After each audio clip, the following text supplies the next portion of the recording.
Well, I got to tell you about the Panthers. The Panther is one of the first constellations my father pointed out to me.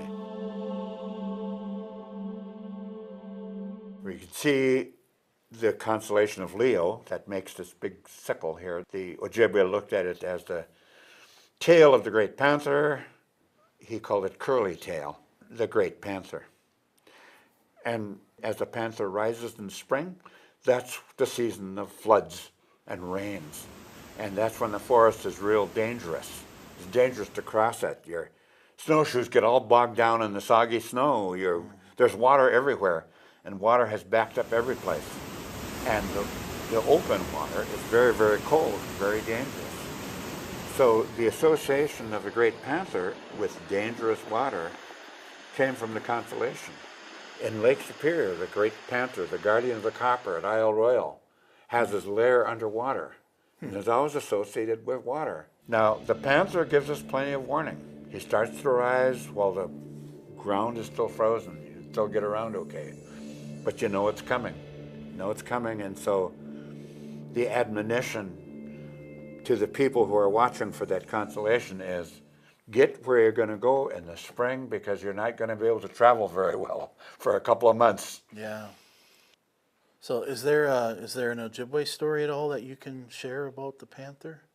There's actually many. They used to have ceremonies to the great panther where they would make offerings into the water and sink them to the great panther that was down under the water. Because, of course, he controlled the storms. So that if you're a commercial fisherman or just even traveling on Lake Superior, you did that in order to ensure safe travel. You never take Lake Superior for granted. You never trust it. It can be dangerous, it can be deadly, but it means is that there's nothing in nature that you can take for granted. You always have to respect it. You live your life in a kind of a constant state of respecting the danger. Mm-hmm. And you do something about it. You offer the great panther its gifts, or at the very least, you be aware of it all the time and never take it for granted.